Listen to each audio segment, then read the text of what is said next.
I was raised on cabbage and beans, my back acquainted to the wrath of the cane. I escaped by passionate means from the tainted path of a drifter's dream. My tears, I resented them then. I feared my parents and hated them. Yet childhood in a sense was fun, and smiles and expensive sums. Yes. So the first track that we're doing today is Freedom Seekers. This is a track that features Ruyonga and Blessed San, both artists who are from Uganda, and I am a Zimbabwean based in Uganda presently. All right, so basically Freedom Seekers came about initially as an instrumental that I composed. So what's happened is that I'm actually a person that happens to be in love with the idea of operatic structures in terms of how music is created. The fact that a certain composition can come from a certain place to another place. And people often ask, how do you, what kind of producer are you? I'm the kind that composes his own music. So I'm not a sampler per se. Nothing against sampling. It's just not my style. I just feel like, that side has its own bearing for certain producers, for certain styles. For me, I just feel like I grew up with the structure that allowed me to actually learn how to play instruments and to have access to instrumentation. So I like playing with instrumentation, and keys are usually my thing. So being in love with operatic structures or progressions in terms of music, you tend to find that opera usually starts off small and then mushrooms into this huge thing, and then finally simmers down and resolves on a very low and somber note. And I like that because for me, it feels like it's telling a whole story as it goes. So if you hear the initial chords, right? It's like, I was raised on cabbage and beans, my back acquainted to the wrath of the cane. and I just used those keys. And I think it was an electric keyboard, I think, that I was using at the time.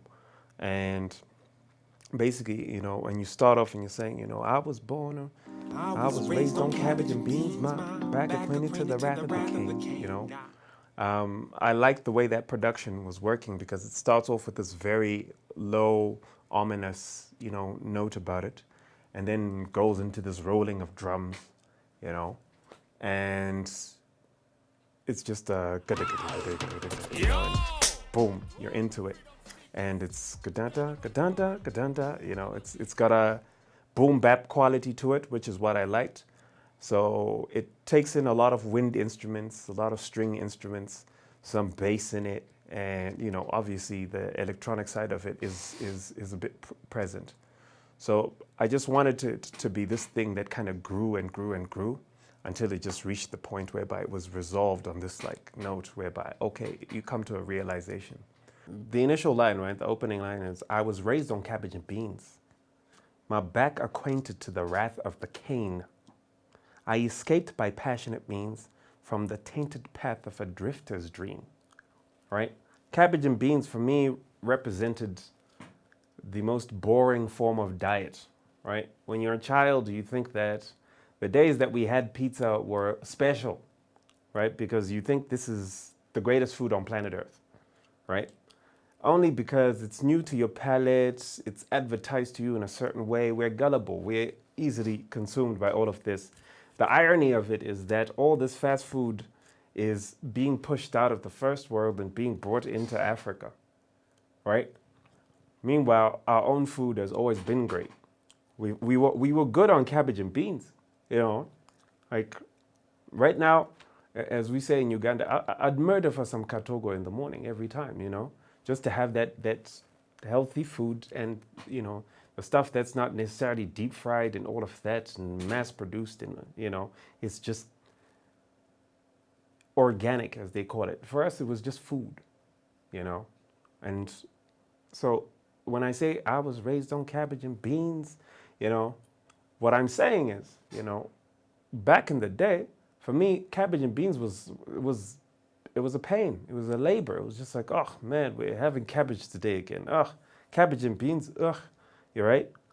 And it's just a child complains, right? Childish complaints. My back acquainted to the wrath of a king reminds you that, your parents had to straighten you out when you were straying from what was correct, right? To understand that, it's that whole spare the rod, spoil the child thing, even though at this point in time, the world is just like, don't beat your children. Just like, don't listen to Americans. That's what's detrimental to this world.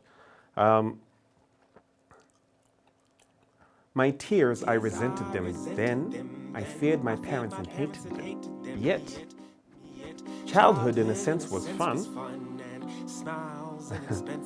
And smiles in expensive sums. Right? It's like, like you could feel this resentment and even downright what you thought was hatred. It's not true hatred in the sense of pure hatred, But at the time, you're just like, I hate you. That's how you feel. Because you're taking your cues from something else and not paying attention to what your parents are doing. And maybe this is the problem with television, right? Television is not supposed to raise our children. Television is just supposed to be a medium of escapism, entertainment, but it also can be a medium for information, right? Depending on how you use it. Childhood, in a sense, was fun. Yeah. Yes, I never hungered once, just an ingrate with benefits. Exactly that. So the verse in itself just tells you exactly what's happening, right? My eyes widened as I grew older. My mind sharpened as I grew bolder, right? It's like the older I got, the more I'm like, oh, okay, now I get it. Now I get it. I was, throughout my teens were a tumultuous period for me, especially like I had a very strained relationship with my dad, right? Because I saw him in one light, and obviously he's like, I'm trying to be a parent and I'm trying to do things this way. Well, if you're gonna do it the hard way, then if you're not gonna do it the easier way, we're gonna have to do it the hard way, and that's the way it is. It was like, I had to do chores as a child, what they call chores. It was just, I don't know. For us, this is Africa. You're told to do something, you do it, During the holidays, it wasn't like, you didn't get to laze around. We moved into a house that was not yet complete. I learned how to mix cement and built up the first two pillars of the wall that became of the entrance to my parents' house, and that became basically where the gate is now. All of those things we learned how to till the ground, and we had to do that, and it was a pain, and we'd always complain, right? It was always complaining and whatever, but you wake up one day and you're an adult and you realize, to accomplish great things is to work hard, and you need to prioritize what's important, the essential things over your desires, so to speak. So, that's where it is. We are freedom seekers, feed on demons of demons. Hear us, fear us, tear us. We are descendants of demons. So it's like, we are free. What we were seeking as freedom is not necessarily what our concept of it was back then. But it is what it should have been, what we think of it now. I hope people get that. What I think of freedom now is much more substantial in terms of like what it weighs and what its value is, as opposed to what I thought it was way back then. So when I'm a freedom seeker, feed on demons of dreamers. So the demons are from way back then. So now I feed on those. But I am a dreamer still. Hear us, fear us, tear us. We are descendants of genius, and that's paying homage to the parents. That's what that is, right? I'm living upon a gimmick, a limited type of thinking, thinning to my own fitness, amending my own addictions. I'm living upon a gimmick. right? I'm living upon something that's sold to me, something that's supposed, it's not permanent. A limited type of thinking, a thinning to my own thickness, right? So it's like you're working the oxymoron, right? Which is, it's a thinning to my own thickness. When you're thick, usually that's just colloquialism for just being stupid, right? I'm mending my own addictions. All right. So basically, I'm trying to bring, I'm saying, no. What I am is fine. When you're an addict, you're always trying to, defend your addictions because you see them in a different light and you think they're fine, right? The zenith of my commission, acidic to mean a figment. So basically, it's like I'm commissioned to do this thing, but then, it's acidic to my, what I'm commissioned to be is acidic to this a figment. It's basically all this stuff that's imagined in my head that I've made up as excuse or whatever, right? Because I'm basically what I am is an escapist. I'm an escapist trying to make who's addicted to escaping all the time and never actually, truly getting into it. Rendered an entity with an Aphrodite affinity. If you know Aphrodite, goddess of love, right? And was said to be very beautiful, blah, blah, blah. She's pretty, she's great, and that's the thing, right? Vanity, right? And sedentary lackey, servicing thine vanity, right? So I'm a lackey who is essentially just, I'm all about my own vanity. As long as it benefits me, I don't give a damn about anything else. The world opened us up to the internet, and then people went into many of the other dark crevices of the internet and found things that they weren't supposed to find, that they had been protected from for a long time. And, you find it. So, I mean, like we like to look at ourselves with this idea of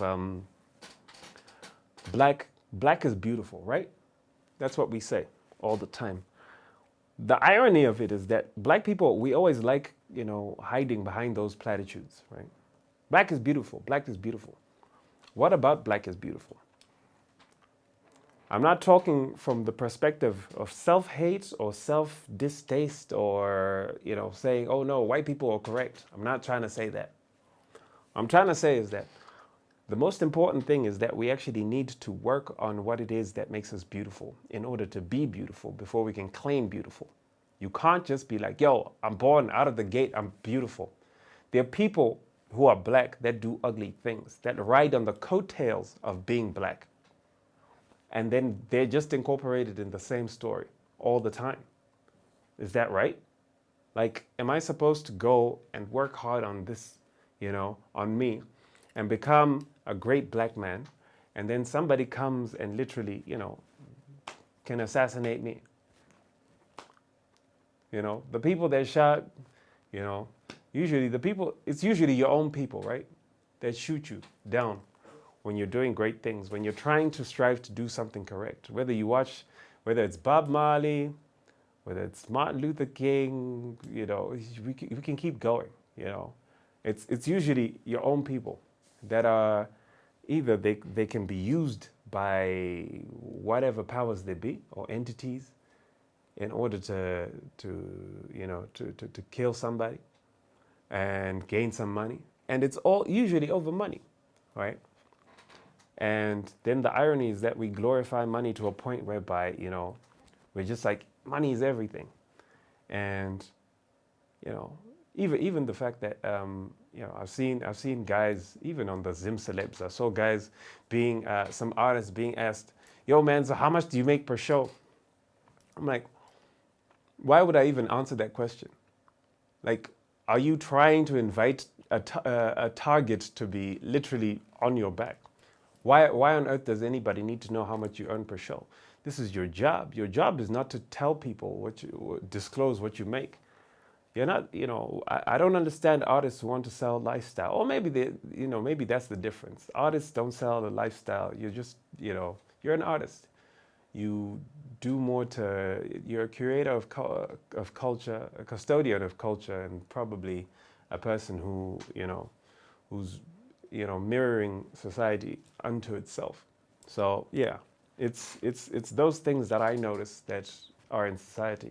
But again, the music is always up for interpretation. You can bring it down a notch and say, yo, maybe it's just me and my friends. Who knows? Maybe I'm vain in this regard and all of that, Let's see, what else could be? Yeah, but most of it, yeah. Blasphemous, anarchist, unanimous is what it is. Raucous talk of censored unpleasantry. Free grievances, seize their amenities. Feed these petty kids properties. No, don't start to read the fine print. Terms and conditions. No need. Now click. Right? It's everybody wants the big contract. Right? We all want the big, for some reason, millions of dollars and billions of dollars have become the ultimate dream and goal of a lot of people on earth.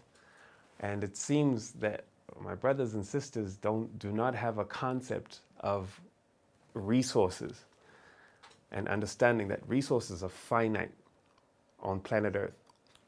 So it is impossible for anybody and everybody to become a billionaire.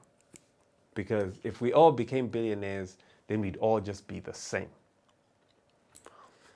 Capitalism was never built around those ideas.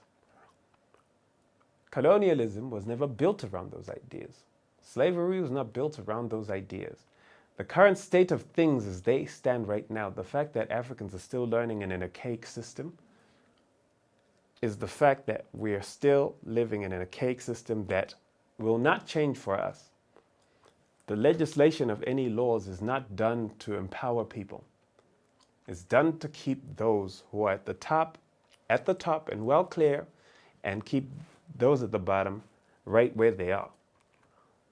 And it's also divisive in the sense that, the moment that you think that, I'm doing a little bit better, I need to, keep these other people who are less, who I now think are lesser than I am, because I started making a little money, keep them at arm's length. It's just divisive in the sense that we're no longer, just capable of a little bit of empathy and learning how to actually progress as people. So the ghettos are going to remain the ghettos, and everyone from the ghetto thinks that escaping into, the suburbia, higher end suburbia, alleviates poverty or whatever their problems are. It's not. It's just a cosmetic, covering of what's truly happening underneath. So that's what Freedom Seekers, for me, came out of. It was mainly like observing these many facets of things and stuff like that. I'm not breaking down the whole track word for word because obviously, you can go listen and yeah. But yeah, I'll just take out notes and notes. This one I went into extensively because it's the first one. There you go. Feed these petty kids property for dummies. No, don't start to read the fine print. Terms and conditions apply, no need. Now click.